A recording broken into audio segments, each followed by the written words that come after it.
சென்னை பூந்தமல்லியில் இருசக்கர வாகனத்தை திருடிச் சென்ற நபர்களை அடுத்த அரை மணி நேரத்தில் GPS செயலி உதவியுடன் மீட்ட சம்பவம் நிகழ்ந்துள்ளது. கொள்ளையர்கள் தப்பிச் செல்லும் CCTV காட்சிகள் தற்போது வெளியாகி பரபரப்பை ஏற்படுத்தியுள்ளது. பைக் திருடர்களின் திட்டம் GPS கருவியால் பஞ்சர் ஆனது எப்படி?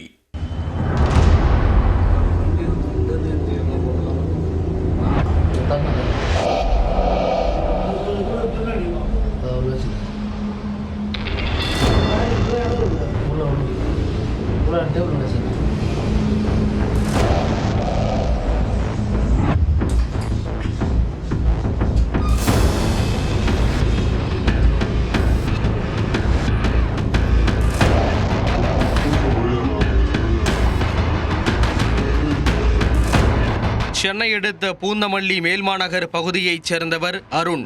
வேலை முடிந்து வீட்டிற்கு சென்ற இவர் தனது வீட்டின் எதிர்புறமாக உயர் ரக டியூக் பைக்கை நிறுத்திவிட்டு தூங்க சென்றுள்ளார். நள்ளிரவு அங்கு வந்த மர்ம நபர்கள் இருவர் இருசக்கர வாகனத்தின் லாக்கை கால்களால் நெம்பி உடைத்து பைக்கை களவாடி சென்றனர். வாகனத்தை உடைக்கும் சத்தம் கேட்டு எழுந்த இளைஞரின் தாய் வெளியே வந்து பார்த்தபோது பைக் மாயமானதை கண்டு அதிர்ச்சி அடைந்து தனது மகனிடம் கூறியுள்ளார். உயர் ரக பைக் என்பதால் அதில் GPS கருவி இணைக்கப்பட்டிருந்தது. இதனால் உடனே அருண் தனது செல்போனில் உள்ள GPS செயலி மூலம் வாகனத்துடன் இணைக்கப்பட்டிருந்த GPS கருவியை கண்காணித்தார். வாகனத்தின் லொகேஷன் பூந்தமல்லி கடந்து வேலப்பன் சாவடி பகுதியில் செல்வது தெரிய வந்தது.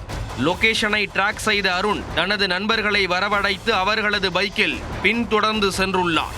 அப்போது மர்ம நபர்கள் மதுரவாயில் அருகே சர்வீஸ் சாலையில் திருடிய வாகனத்தை நிறுத்திவிட்டு அவர்கள் கொண்டு வந்திருந்த பைக்கிற்கு பெட்ரோல் நிரப்ப சென்றிருந்தனர். அப்போது அருண் மற்றும் அவரது நண்பர்கள் பெட்ரோல் பங்கில் திருடர்களை சுற்றி வளைக்க முயன்றனர். சுதாரித்துக் கொண்ட அவர்கள் போக்கு காட்டிவிட்டு தப்பி ஓடினர். ஒருவர் இருசக்கர வாகனத்தில் தப்பித்து செல்வதும் மற்றொருவர் மின்னல் வேகத்தில் சென்னை பெங்களூரு தேசிய நெடுஞ்சாலையில் தப்பி ஓடுவதும் CCTVயில் பதிவாகியுள்ளன.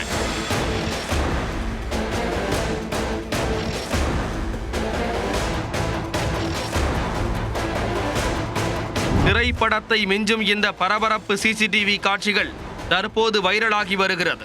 GPS செயலியின் உதவியுடன் களவு போன பைக்கை அரை மணி நேரத்தில் மீட்ட சம்பவம் அப்பகுதியில் பெரும் பரபரப்பை ஏற்படுத்தியுள்ளது.